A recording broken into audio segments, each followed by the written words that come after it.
Waalaikumsalam warahmatullahi wabarakatuh.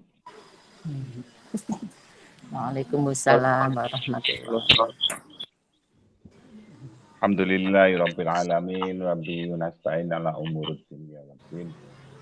Shalatu wassalamu ala asyrofil anbiya'i wal mursalin wa ala alihi washabihi ajmain. Amma ba'd. Allahumma shalli ala sayyidina Muhammad wa ala ali sayyidina Maulana Muhammad.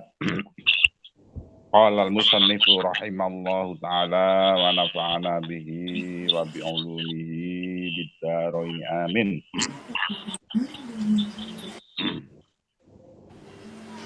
Bismillahirrahmanirrahim. Babu fadli it'amit ta'ami wa husnul khuluqi. Wa husnul khuluqi. Bab yang menerangkan tentang memberi makanan. Wa husnul khuluqi lan bagusi akhlak, memperbaiki akhlak. Jadi ini tak ada ya. Nggih, Bu.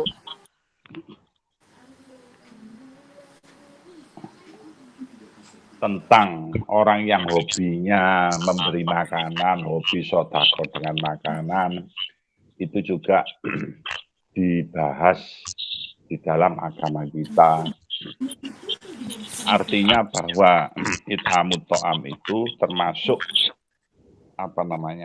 sesuatu yang sifatnya memberikan kenikmatan kepada orang lain,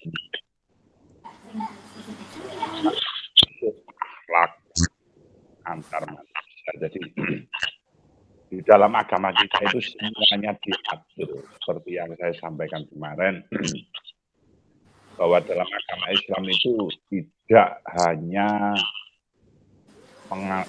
agama kita itu tidak hanya mengajar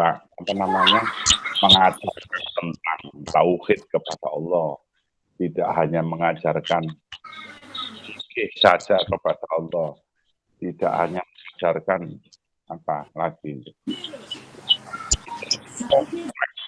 semuanya ada, semuanya itu dalam Al-Quran itu juga sudah disebutkan mengandung tahu tentang kegiatan. Alhamdulillah Pak Budi yang ajar, fikih Ustaz Fauzan juga sudah kebetulan juga sudah mengajarkan di sini. Jadi semua, saya kira pengajian pagi ini sudah lengkap. Jadi ada tauhid, ada fikih, dan ada tentang perilaku kita, kehidupan sehari-hari, atau hal-hal yang berkaitan dengan diri kita sendiri. Nah, jadi semua dalam agama itu diatur. Jadi termasuk hidup bertetangga, termasuk hidup, termasuk silaturahim, termasuk bagaimana iyadatul marid, nyambangi wong loro, takabur, ujub, dan lain sebagainya. Nah, pagi ini saya menerangkan tentang it'amut ta'am dan husnul khuluq. Qala al-faqih rahimallahu ta'ala haddatsana Muhammad bin Fadil haddatsana Faris bin Martawiyah haddatsana Muhammad bin Fadil haddatsana Ya'la bin Abid bin an Ahmad bin Ishaq an Sa'id an Abi Sa'id al-Bari an Abi Shuraih al-Khuzai sami'atu Rasulullah sallallahu alaihi wasallam. Saya mendengar dari Nabi yaqul, man kana yu'minu billahi wal yaumil akhir, man utawi sapane wong, siapa orang yang ngaku iman kepada Allah, wal yaumil akhir, dan hari akhir. Ini kalimat depannya sudah tauhid. Nah, fal yukrim doifahu, maka becik mulia. Ini hadis ini sangat populer baik di Bukhari juga ada. Fal yukrim, maka becik, maka muliakanlah doifahu ing tamune. Jadi kalau ada tamu itu kita sebagai orang muslim sangat dianjurkan untuk memuliakan ya. Hadisnya nggak tanggung-tanggung ini. Kenapa? Di depannya diawali dengan mangkana yu'minu billahi wal yaumil akhir fal yukrim doifahu. Jadi sopo wong sing, kalau saya terjemahkan bahasa Jawa, siapa orang sopo wong sing ngaku iman dan hari akhir maka harus memuliakan tamunya. Itu artinya gampangane ngene, wong nek ngaku iman kudu mulyakno tamune. Nek gak mulyakno tamune aja ngaku iman gitu. Aku mohon seperti itu. Jadi maka yu'minu billahi wal yaumil akhir fal yukrim doifahu, maka muliakanlah tamunya. Ya. Wa jaizatuhu yaumin walailatin. Wa jaizatuhu lan utawi awehe wong hu ing tamu yaumun walailah. Itu maksudnya gini, kewajiban kita terhadap tamu itu sehari semalam untuk memberi jamuan dan lain sebagainya, ya toh. Wadiyafatu dan utawi suguhan panganan dan lain sebagainya itu salah satu ayamin 3 hari. Ya.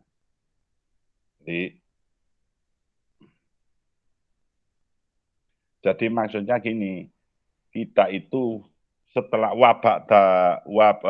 famaka nampak dalik fahuwa sodakon. Jadi sodakon, maksudnya gini, jadi kita itu kalau ada tamu, misalkan saudara atau dari luar kota atau teman, itu kewajiban kita adalah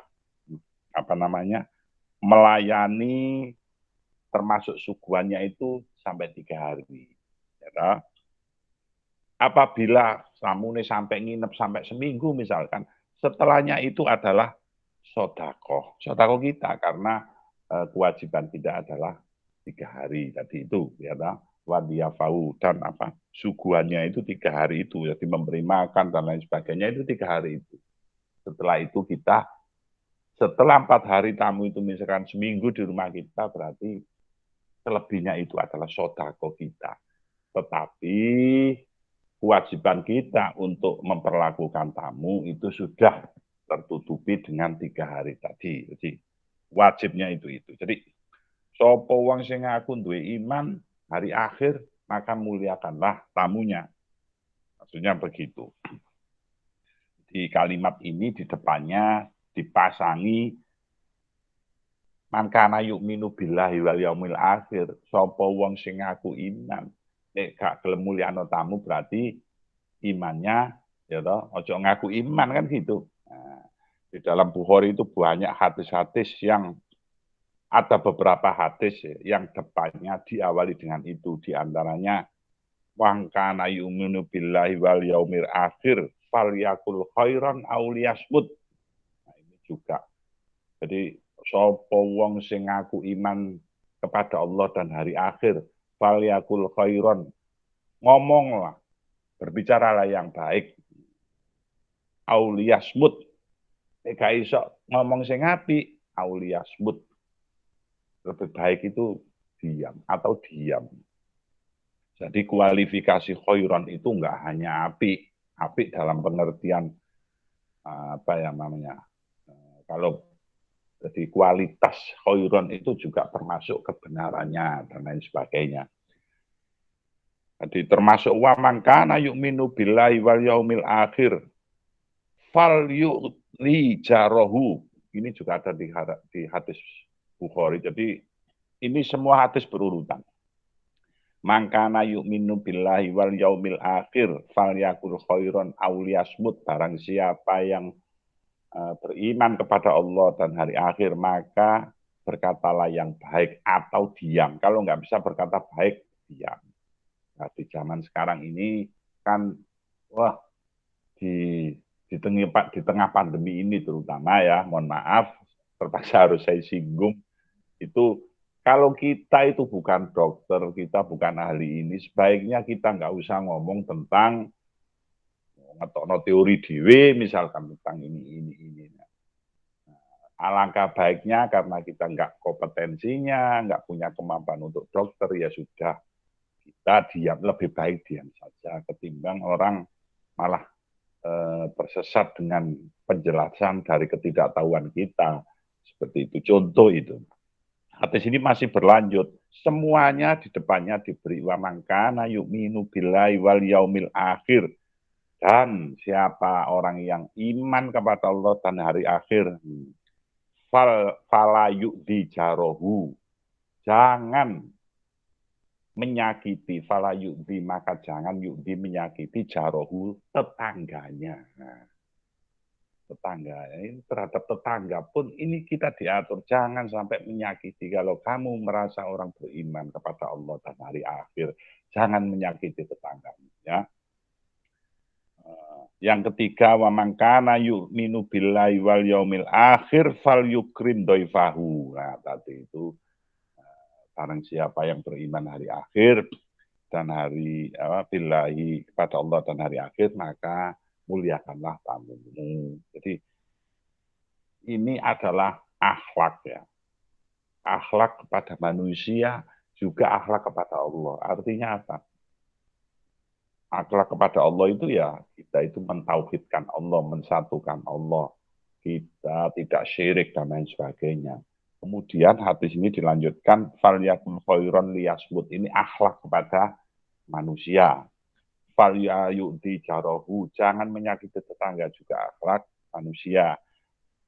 Fal yukrim dhafahu, juga akhlak manusia. Jadi akhlak itu, Nabi itu diutamina makarimal akhlak. Nabi itu diutus untuk menyempurnakan akhlak. Jadi semuanya sudah dicontohkan dalam agama Islam. Bismillahirrahmanirrahim. Wa an Atta, ini adalah cerita. Kana Ibrahim sholawatu wassalam wassalamuhu idza arota yataghodda. Nabi Ibrahim itu begini, idza arota ayataghodda walam yajid man yataghodda ma'ahu sarol maili wal mailani fi tolabi mayataghodda ma'ahu. Ada cerita. Jadi Nabi Ibrahim ini, kata Atok, kalau mau makan itu selalu mencari teman. Nabi Ibrahim. Jadi kalau Nabi Ibrahim makan ini temannya nggak ada, itu beliau itu mencari teman sampai berjalan 1 mil atau 2 mil hanya untuk ngancani mangan. Jadi, ini Nabi Ibrahim, ya. Jadi ini cerita Nabi Ibrahim itu kalau makan seperti itu. Berjalan 1 mil itu 1 kilo 600 meter sekian, ya. Jadi melaku tokok Pondok Jati sampai Mulet, nah, perkiraan itu hanya untuk mencari teman makan kayak gitu. Zaman dulu ya, zaman sekarang nih cari konsum mangan lo nggak perlu jalan 1 mil, gitu. Di WA wis di share no, posisi warung sate Barongan wis muncul kabeh. Ya toh, nggak perlu. Nah, itu gambaran seperti itu. Nah, Wan Akroma, ini masih ceritanya Nabi Ibrahim. Karena Ibrahim sallallahu alaihi wasallam yusama abadoifan. Nabi Ibrahim itu sampai dijuluki bapaknya tamu. Ya karena seneng ngumpul wong mangan ini. Seneng sodako dengan makanan. It'amu to'am, memberi makanan. Wakana likosrihi, dan arba'atu abwabin. Nah, yang dulu ilama ayyaji almaro. Jadi rumahnya Nabi Ibrahim itu pintunya ada 4. Tujuannya apa? Yang dulu min ayyaji almar'i. Jadi tujuannya pintunya banyak itu kanggo ndeloi, untuk melihat orang yang lewat kemudian diajak makan. Nah, kayak gitu. Maksudnya seperti itu. Jadi Nabi Ibrahim ini termasuk nabi yang hobinya it'amut to'am atau memberi makanan. Ini arep mangan yang ngejak konco, golek konco sampai berjalan 1 kilo. Maksudnya begitu.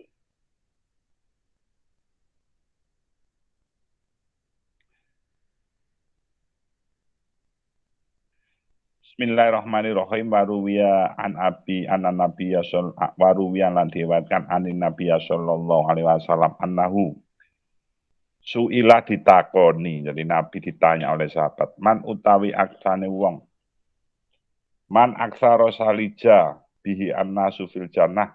Nah, gitu. Nah, ya lija. Aduh, mripate gak ketok iki.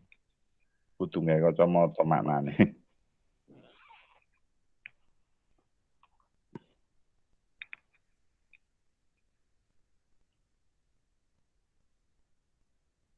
Ya lija apa maknane?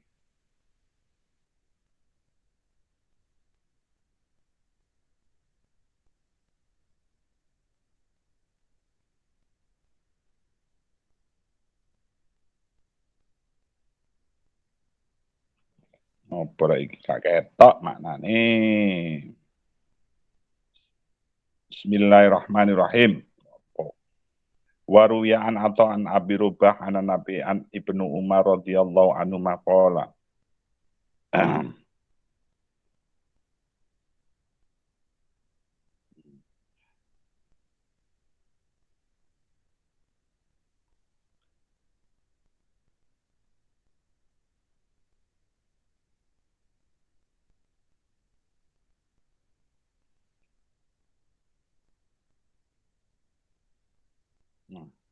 Waruwiya Nabi Hurairah radhiyallahu anhu anna Nabiya sallallahu alaihi wasallam annahu qol innakum la tasauna innakum sesungguhnya kamu semua itu la tasauna tidak akan mampu ya toh annasa ing menungso bi amwalikum dengan hartamu wa falyasahu maka apa falyasahu maka meluaskan kamu hum pada nas minkum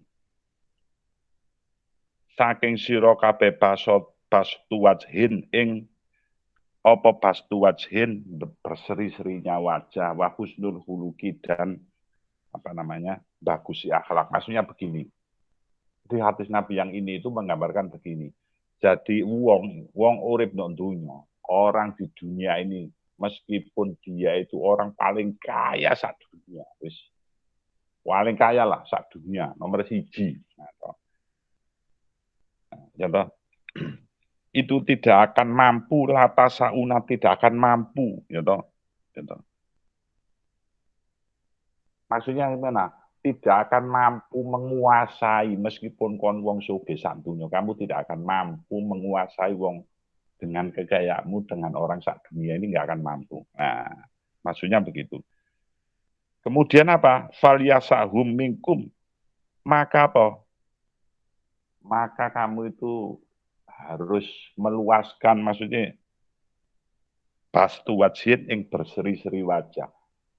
Wa husnul khuluqi dan akhlak yang bagus. Maksudnya meskipun orang itu orang paling kaya sedunia, itu tidak akan mampu menguasai seluruh manusia meskipun kon paling sugih. Maka kita dianjurkan untuk bastu wajhin. Wajah kita ini berseri-seri. Wa husnul khuluqi dan bagusnya akhlak. Meskipun jadi orang nomor 1 di dunia, orang paling kaya, tidak mungkin, kata Nabi. Kamu akan menguasai seluruh manusia dunia dengan hartamu tidak akan mampu. Oleh sebab itu, maka berseri-serilah wajahmu. Jadi maksudnya itu, jadi orang hidup itu harus apa ya bahasa Jawa, sumeh, ya toh, sumeh, berseri-seri wajah. Dan yang terpenting adalah wa husnu khuluqin dan bagusnya akhlak. Bagusi akhlak. Akhlak yang baik itu, akhlak itu kalau bahasa Jawa, bahasa umum kita itu apa ya? Budi pekerti, ya. Budi pekerti atau apa itu? Tindak tanduk, banyaklah akhlak itu. Jadi akhlak di dalam agama Islam itu banyak. Akhlak terhadap orang tua juga diatur, akhlak terhadap tetangga juga diatur, akhlak terhadap guru juga ada, akhlak terhadap orang tua juga ada, ya toh. Kepada Allah juga begitu sama, ada akhlaknya juga. Semuanya itu diatur oleh dalam agama kita. Nah, memperbaiki akhlak. Ini termasuk bahasan sendiri karena meskipun orang itu pinter kayak apa, sogenya kayak apalah, itu tapi kalau akhlaknya dia tidak baik, baik itu akhlaknya kepada Allah maupun akhlak kepada manusia, maka apa? Ya, di dunia saja sudah pasti apa namanya hidupnya akan hina, ya toh. Apalagi nanti di akhirat. Jadi yang terpenting bagi kita adalah bagaimana kita selalu menggunakan akhlak husnul khuluq ini, baik ketika berinteraksi kepada Allah maupun berinteraksi kepada sesama manusia. Itu maksudnya. Jadi meskipun kata Nabi, masya kon sugi sak dunya ini sugi sak dunya, kamu gak akan mampu menguasai menungso sak dunya, ini gak mampu. Dengan hartamu tidak mampu. Maka kita dianjurkan untuk tastu wajib, berseri-seri muka kita. Orang kita itu jalan ketemu orang, ya toh, ini akhlaknya bagus, ya toh, mesti dianjurkan apa salam, assalamualaikum dengan wajah yang berseri-seri dan lain sebagainya. Atau jangan takabur, itu sudah bagian dari husnul khuluq juga, gitu loh. Bagusi akhlak itu di dalam agama semua kita dibahas. Terhadap tetangga juga begitu. Sering saya sampaikan bahwa kewajiban kita sebagai tetangga itu kan, kalau tetangga kita itu, jadi kalau penjelasan wal jari dil kurba, ya toh, tetangga itu ada yang tetangga itu karena satu, tetangga kita yang di macamnya tetangga itu kalau berdasarkan Al-Quran, diantaranya wal jari dil kurba. Jadi tetangga kita itu saudara. Kemudian saudara-saudara masih, terus yang kedua saudara seagama. Gitu. Jadi gampangannya biasanya kalau kita di kampung itu kan hidup dalam satu kekerabatan yang besar, ya dulur, ponaan, dan lain sebagainya.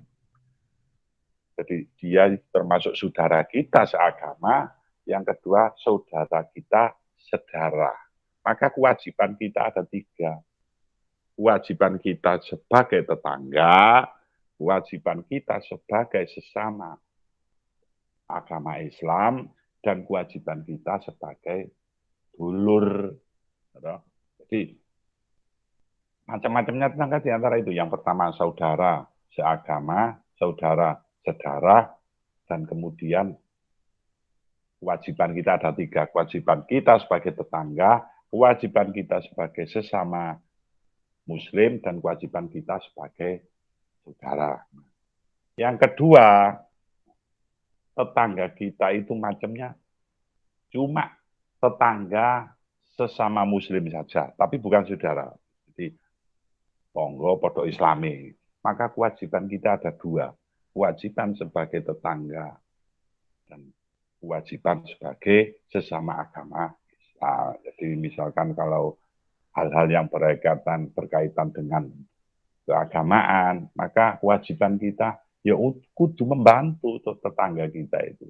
Karena dia di samping tetangga kita juga saudara seagama kita.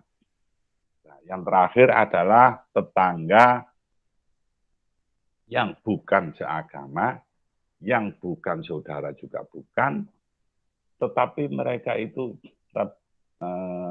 di dalam kitab ini diterangkan termasuk namanya dimiun.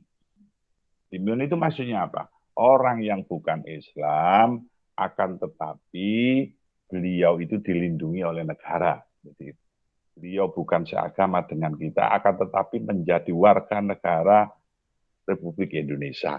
Maka kewajiban kita cuma satu, kewajiban kita sebagai tetangga saja, ya. Jadi, itu baru dalam hal bertetangga. Jadi hadis tadi wala yu'di jarohu, jangan sakiti tetangga kamu. Nah, macamnya tetangga ada itu. Jadi ada tetangga yang merupakan saudara kita, saudara seagama kita. Ada yang kedua adalah tetangga yang hanya saudara kita sesama agama, podo Islami lah. Yang ketiga tetangga yang bukan seagama atau orang atau agamanya beda dengan kita, tapi warga negara Indonesia. Masing-masing itu punya kewajiban yang berbeda. Intinya hadis Nabi itu awalnya itu diawali dengan kalimat man amana billahi wal yaumil akhir fal yukrim doi falayudi jarohu. Jadi wong sing ngaku iman kepada Allah dan hari akhir maka jangan menyakiti tetangga. Apa namanya, golongan tetangga ya seperti yang saya katakan tadi itu. Jadi apa namanya, sebaiknya kita itu, karena semua dalam agama kita sudah diatur, baik terhadap orang tua, baik terhadap orang tua itu bukan orang tua kandung saja, orang yang sudah tua secara umur, baik terhadap orang lain, semua diatur dalam agama kita, termasuk dengan orang yang terdekat sekalipun, yakni tetangga. Itu maksudnya. Jadi qala wa an Abi Rahman bin Zubair an Abihi an Yunus an Was bin Sam'an al-Ansari radhiyallahu anhu qala sa'altu takon, suatu hari ada orang tanya, sa'altu ya Rasulullah, sa'altu takon sapa ingsun. Sam'an ini tanya, anil biri dari kebaikan wal ismi dakin sesukan dengan sesuatu perbedaan, atau ada seorang yang namanya Sam'an ini bertanya kepada Nabi, tanya tentang kebaikan dan ismun itu apa ya, sesuatu yang keji kalau bahasa agama itu. Ya toh. Faqala Nabi al-birru. Nah, Nabi cuma jawab al-birru itu apa? Husnul khuluqi, atau bagusi akhlak. Sekali lagi, hadisnya Nabi itu liutamimma.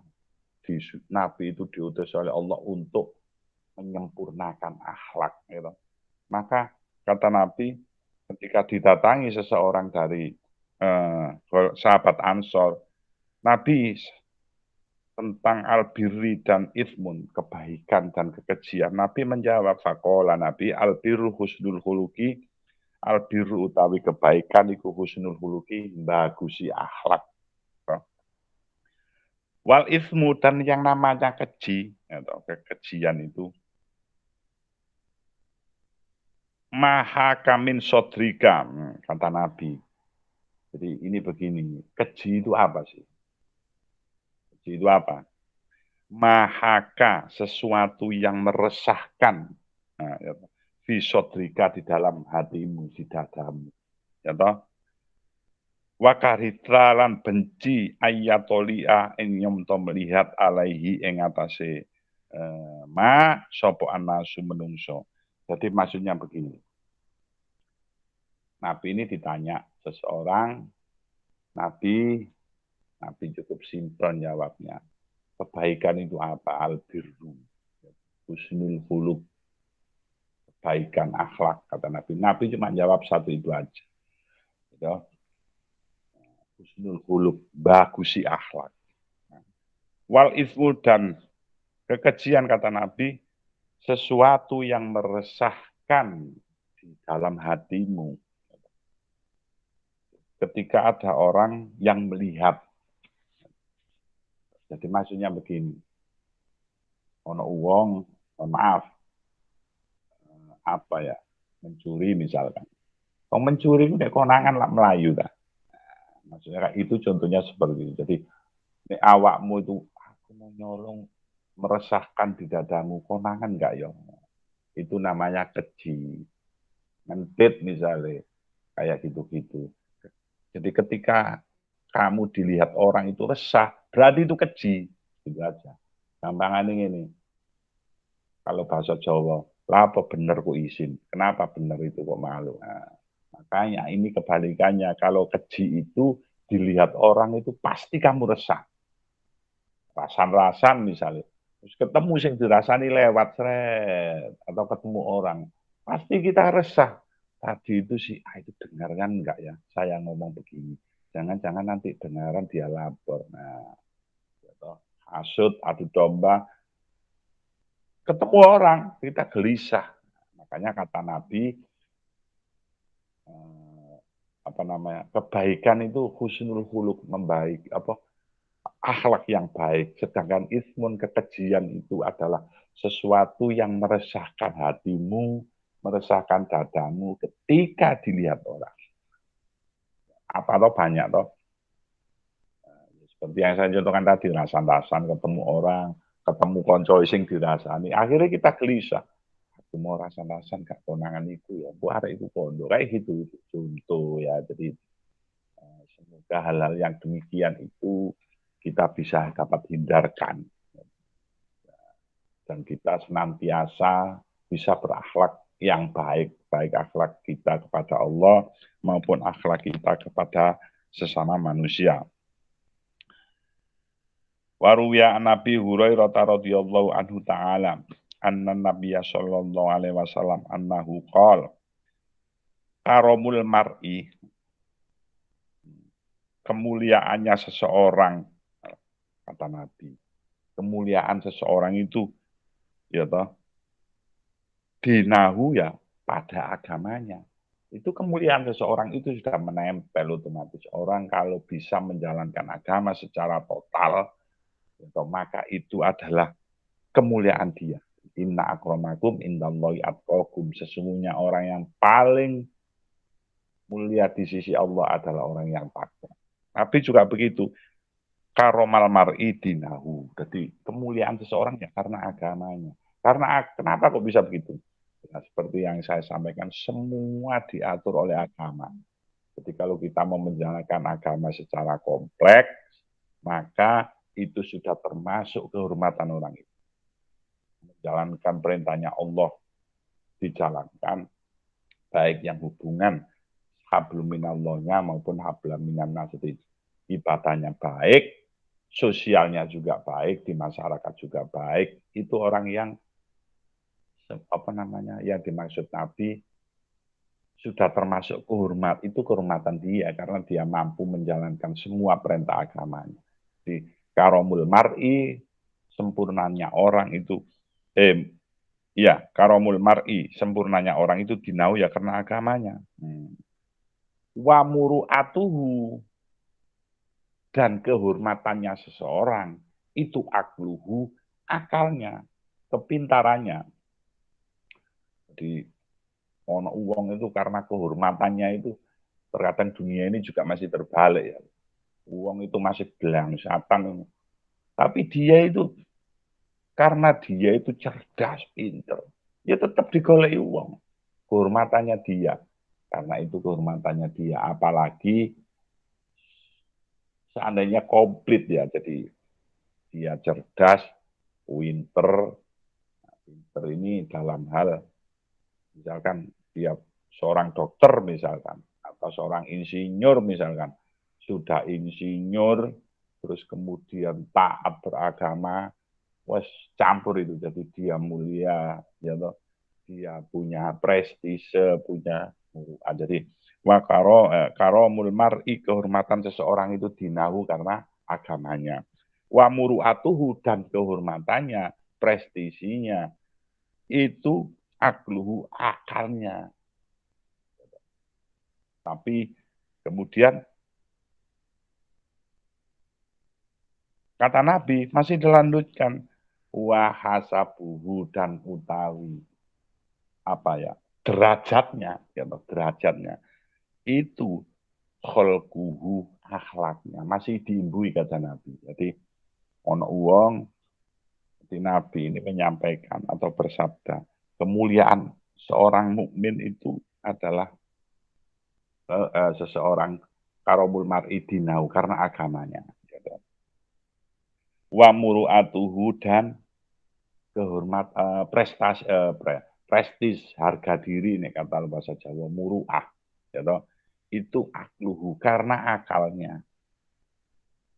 Wong itu nek kapan meskipun apa namanya biasa-biasa saja, tapi kalau akalnya itu pinter, apalagi punya keahlian, servis mobil misalkan, karena dia punya keahlian itu meskipun dia nyelempit tok sawah watuk karena banyak orang yang digoleki wong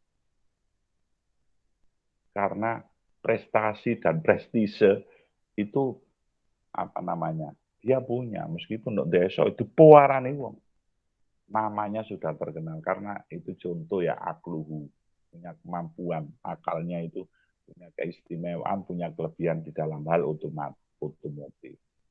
Tapi kata Nabi wa hasabulan utawi derajate wong itu kholquhu ya kholqu akhlaknya. Jadi apa namanya akhlak itu sangat menentukan sekali berkali-kali Nabi itu hadisnya diakhiri dengan kholquhu ya akhlak yang baik baik itu akhlak kita kepada Allah maupun akhlak kita kepada manusia. Akhlak kita kepada manusia seperti yang saya gambarkan tadi banyak sekali karena kita ini hidup di tengah masyarakat. Jadi terhadap tetangga, terhadap orang tua, terhadap bapak, terhadap ibu, semua di dalam agama kita itu sendiri-sendiri perlakuannya.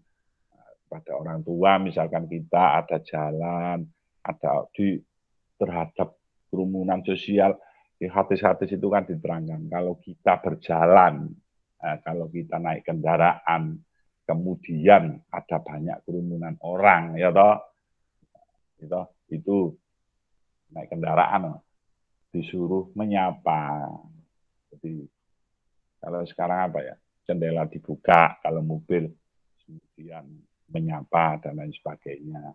Kalau ada orang tua, akhlak terhadap orang tua itu ya orang tua, bukan orang tua kandung, orang tua umum maksudnya, orang yang lebih tua. Itu kita juga harus menghargai, bersifat lembut, dan lain sebagainya. Terhadap orang guru yang meminterkan kita, meskipun guru itu paribasane wonge, kak, apa kak bejaji kalau bahasa Jawa, karena dia guru kita. Meskipun dia ngajarkan alif saja, itu sudah guru kita. Karena dialah yang membuat kita tahu. Jadi, itu akhlak kepada manusia. Akhlak kepada Allah juga sama begitu. Semua diatur. Kalau dalam Al-Quran kan, apa itu, yang artinya begini. Kita itu seandainya menghitung nikmatnya Allah, kita tidak akan mampu. Ya toh? Jadi, wis dikei tok Gusti Allah semuanya gitu. Makanya akhlak kita kepada Allah ya mentauhidkan Allah, jangan syirik kepada Allah dan lain sebagainya. Tuh, jadi bab ini tadi adalah tentang akhlak yang tentunya semoga hari-hari kita selalu bisa menjaga akhlak kita, baik akhlak kita kepada Allah maupun akhlak kita sesama manusia sebagai apa namanya makhluk sosial. Jadi yang terpenting apa namanya dan kita harus percaya bahwa segala sesuatu ini semua ada aturan mainnya ya seperti yang saya katakan semua ada aturan semua diatur dalam agama Islam semuanya ada. Makanya semuanya Nabi itu selalu apa namanya mengatakan bahwa akhlak itu utama. Karena apa? Semuanya diatur. Akmalul mukminin ada hadisnya Tirmidzi itu begini. Akmalul mukminina imanan ahsanuhum khuluqa. Atau disempurnanya sempurna imannya seseorang, sempurnanya imannya orang mukmin itu ahsanuhum khuluqa. sing apik akhlake. Demikian pengajian saya pada pagi hari ini. Semoga dengan apa yang saya sampaikan kita selalu bisa menjaga pesan yang saya ingin simpulkan di pagi ini adalah semoga kita selalu bisa memperbaiki akhlak kita. Artinya ketika kita itu setelah mikir-mikir di rumah tadi ketemu orang atau di mana di luar rumah kita itu kemudian di rumah mikir aku tadi itu gitu pantas enggak ya? Misalnya ini pantas. Nah, semoga hal-hal yang kurang baik ya toh, kurang elok tentang akhlak kita itu semakin hari kita berusaha untuk memperbaiki meskipun nggak langsung sedikit. Jadi kalau dalam pengajian tasawuf itu begini, sesuatu ketika ada dua masalah, ketika ada sesuatu dua perkara, ya, ketika sesuatu yang paling berat itulah yang harus kamu lakukan. Karena biasanya sesuatu yang berat itu adalah sesuatu yang digandoli nafsu. Itu biasanya ketika kita ada dua masalah, ketika kita bukan dua masalah ya, ada dua perkara. Kita itu gampangannya ini, sing siji ono pengajian, ya toh, terus sing siji misalkan kita taruhlah jalan sehat misalkan lah. Maaf ya, jalan sehat. Enak ini apa ya jalan sehat atau nafsu?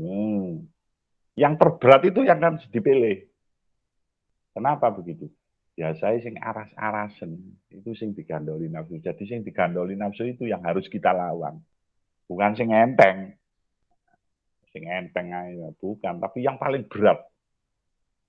Itu ada dalam kitab Hikam itu. Jadi sing abot itu yang harus kita lakukan. Karena apa? Yang abot ini biasanya sesuatu yang baik. Atau karena apa? Kok ketoknya hawa nafsu saya itu gandoli supaya aku nggak ikut ini gitu. Jadi maksudnya seperti itu. Jadi demikian apa yang bisa saya sampaikan pagi ini, kita mutolaah tentang akhlak. Semoga semakin hari kita semua dapat memperbaiki akhlak kita baik kepada Allah, baik akhlak kita kepada sesama manusia dan lain sebagainya, termasuk makhluk-makhluk Allah yang lain. Semoga ngaji kita meskipun via online virtual kita bisa istiqomah untuk sementara ini, dan semoga apa yang saya sampaikan apabila ada kurang lebihnya saya mohon maaf yang sebesar-besarnya. Wabillahi taufik wa hidayah. Assalamualaikum warahmatullahi wabarakatuh. Waalaikumsalam warahmatullahi wabarakatuh. Beliau nggak mau ada pertanyaan.